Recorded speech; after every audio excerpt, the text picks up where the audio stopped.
दोस्तों नमस्कार, मैं मनोज कुमार शर्मा आज़ाद हिंद आवाज़ न्यूज़ के लिए आपके बीच में एक बार फिर वैसे स्वास्थ्य लाभ की तरफ अग्रसर हूँ। धीरे धीरे स्वास्थ्य लाभ हो रहा है, लेकिन इस बीच जैसे जैसे स्वास्थ्य लाभ की तरफ बढ़ता जा रहा हूँ वैसे वैसे हमारे देश का जो स्वाभिमान है वो दांव पर लगाया जा रहा है और उसको एक तरफ कोने में खड़े होकर के जिम्मेदार मीडिया भी देख रहा है, जिम्मेदार विपक्ष भी देख रहा है। हालांकि विपक्ष के नाम पर राहुल गांधी के कुछ चंद ट्वीट ट्विटर पर आ जाते हैं, लेकिन गाहे बेगाहे उन पर शायद ही कभी डिबेट होती हो। डिबेट शायद ही कभी प्रधानमंत्री मोदी और मोदी की सरकार को लेकर के होती हो या उन पर सवाल उठाए जाते हों। भाई मोदी सरकार है और मोदी सरकार में सरकार पर सवाल उठाना और उसकी नीयत पर सवाल उठाना गुनाह जो है, क्योंकि अगर सरकार की नीयत पर सवाल उठा दिए, सरकार के ऊपर उंगली उठा दी तो हाथ कलम समझिए, और यदि जुबान हिला दी तो जुबान भी जो थी कलम कर दी जाएगी।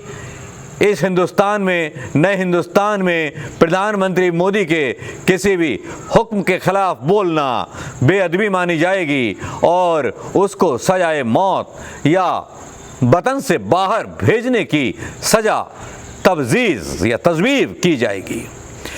कहने को ये फिल्मी डायलॉग हो सकते हैं, हो सकता है इन डायलॉगों को सुनने के बाद आपको मुगल आजम और पता नहीं कौन कौन सी फिल्में याद आ रही होंगी, लेकिन दोस्तों जिन खबरों के बारे में डिबेट नहीं चल रही, जिनके बारे में एक बार भी ये सवाल नहीं उठा रहा मीडिया कि भाई देश में एक ही चीज़ को लेकर आपके कानून कुछ और हैं और अंतर्राष्ट्रीय स्तर पर कानून कुछ और हैं, जिसकी वजह से देश की जो एक सम्मान है, देश की जो एक प्रतिष्ठा है वो दांव पर लग जाती है। जी हाँ, नया मामला आया है मोदी सरकार के एक दोहरे रवैये को लेकर के, जिस दोहरे रवैये को लेकर के प्रधानमंत्री मोदी समेत भारतीय जनता पार्टी पूरी तरह बदनाम हो गई है। अंतर्राष्ट्रीय स्तर पर इसकी छिछालेदारी हो रही है। वैसे तो कई मामलों में छिछालेदारी मोदी सरकार की हो चुकी है, लेकिन ये ताज़ा मामला ऐसा है जिसमें प्रधानमंत्री मोदी समेत पूरे हिंदुस्तान की बदनामी हो रही है, और बदनामी कराने वाले और कोई नहीं, हमारे 56 इंची साहिब हैं। 56 इंची साहिब की वो सरकार है जो दम बढ़ती है कि वो आतंकवादियों के सामने नहीं झुकती। यहाँ दोहरा मापदंड देखने को मिलता है जब खबर छपती है, जिस खबर का हेडिंग होता है मोदी सरकार का दोहरा रवैया क्यों, देश में तालिबान के नाम पर दंगा और सुरक्षा परिषद में मान्यता। यानी कि देश में तालिबान के नाम पर जो है दंगा होने को तैयार है और सुरक्षा परिषद में तालिबान को पूरी तरह मान्यता देने की कोशिश की जा रही है। अब ये खबर जब छपती है तो लोगों के कान आँख जो है खड़े होना स्वाभाविक है।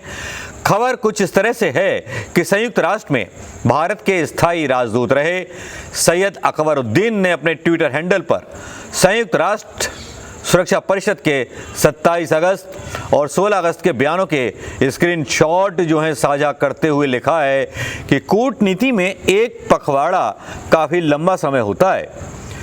टी शब्द गायब है। संयुक्त राष्ट्र सुरक्षा परिषद के 16 और 27 अगस्त के बयान की तुलना कीजिए।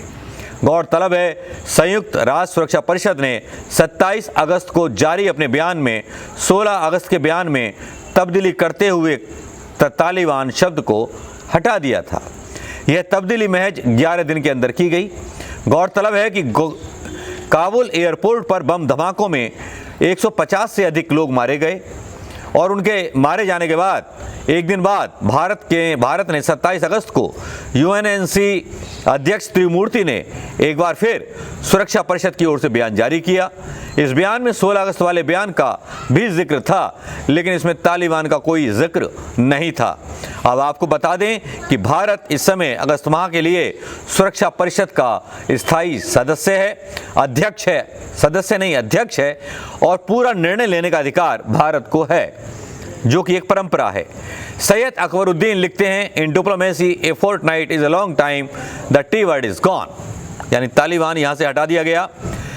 सुरक्षा परिषद के सदस्यों ने अफगानिस्तान में आतंकवाद का मुकाबला करने के महत्व को दोहराया है ताकि यह सुनिश्चित किया जा सके कि अफगानिस्तान के क्षेत्र का इस्तेमाल किसी भी देश की धमकी देने या हमला करने के लिए न हो। किसी भी अफगान समूह या व्यक्ति को किसी भी देश के क्षेत्र में सक्रिय आतंकवादियों का समर्थन नहीं करना चाहिए। अब एक नज़र 16 अगस्त राजधानी काबुल पर तालिबान के नियंत्रण के एक दिन बाद जो संयुक्त राष्ट्र संघ में भारत का स्थायी प्रतिनिधि मंडल होता है, जिसमें त्रिमूर्ति जी अपना एक बयान जारी करके कहते हैं सुरक्षा परिषद के सदस्यों ने अफगानिस्तान में आतंकवाद से लड़ने के महत्व की पुष्टि की है। यह भी माना है कि सुनिश्चित किया जाना चाहिए कि अफगानिस्तान के किसी भी क्षेत्र को किसी भी देश को धमकाने या उस पर हमले के लिए इस्तेमाल नहीं करना चाहिए। वो मतलब बात दोहराई गई जो खबर आपको मैंने शुरू में बताई। अब यहाँ भारत की राय को देखिए, किस तरह से बदलती है भारत की राय, किस तरह से हार होती है भारत के गौरव की, किस तरह से स्वाभिमान को भारत के दांव पर लगा दिया जाता है केवल अजीत डोभाल जैसे जेम्स बॉन्ड की एक रणनीति को सही साबित करने के लिए। मैं उसकी तरफ आपका ध्यान आकर्षित करना चाहूँगा। अफगानिस्तान में तख्ता पलट से 2 महीने पहले अजीत डोभाल की तालिबान के नेताओं से भेंट, ये कहानी कुछ और कहती है, लेकिन उस पर कोई रोशनी डालने वाला लेख या खोजी पत्रकारिता का कोई खोजी पत्रकार मुझे चिराग ढूंढने से भी नज़र नहीं आता। हालांकि सूरज निकलता है और सूरज की रोशनी में सच कहीं गायब हो जाता है। तालिबान पर भारत की राय कैसे बदली? संयुक्त राष्ट्र परिषद के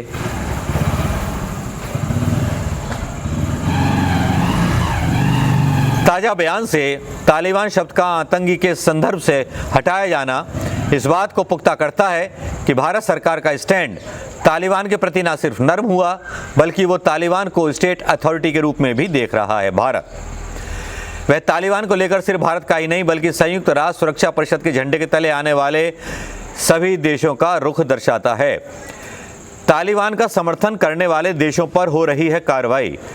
इसे भारत का दोगलापन नहीं तो क्या कहें कि एक और भारत की अध्यक्षता वाली संयुक्त राष्ट्र सुरक्षा परिषद अपने बयान में आतंकी के संदर्भ में तालिबान शब्द को हटाकर तालिबान की जगह स्टेट अथॉरिटी शब्द का इस्तेमाल करती है और मान्यता देने की फिराक में लगी रहती है। दूसरी ओर देश में तालिबान का समर्थन करने वालों को जेल में ठूंसा जाता है। सोशल मीडिया पर अफगानिस्तान में तालिबान के अधिग्रहण का कथित रूप से समर्थन करने के लिए असम पुलिस द्वारा अब तक 16 मुसलमानों को गिरफ्तार किया जा चुका है। उनके खिलाफ मामला दर्ज किया जा चुका है। 20 अगस्त से 23 अगस्त के बीच गिरफ्तार किए गए 16 आरोपियों में से एक 23 वर्षीय MBBS छात्र है और असम पुलिस में एक कांस्टेबल, एक शिक्षक और एक पत्रकार भी शामिल है। सभी पर आतंक विरोधी कानून का गैर कानूनी गतिविधियां अधिनियम UPA के तहत मामला दर्ज किया गया है। इन्हें असम के 12 जिलों में गिरफ्तार किया गया है। वो जिले हैं दरांग, कामरूप, कछार, बरपेटा, बक्सा, धुबरी, हैलाकांडी, दक्षिण सलमारा, गोवालपारा, होजाई, करीमगंज और कामरूप। गिरफ्तार लोगों में 3 मौलाना भी हैं। 49 वर्षीय मौलाना फजल करीम राज्य के विपक्षी दल ऑल इंडिया यूनाइटेड डेमोक्रेटिक के महासचिव और जमीयत के राज्य सचिव के राज्य इकाई के सचिव भी हैं। हालांकि करीम को पार्टी से निलंबित कर दिया गया है। इसी तरह से कई और भी लोगों को गिरफ्तार किया गया है।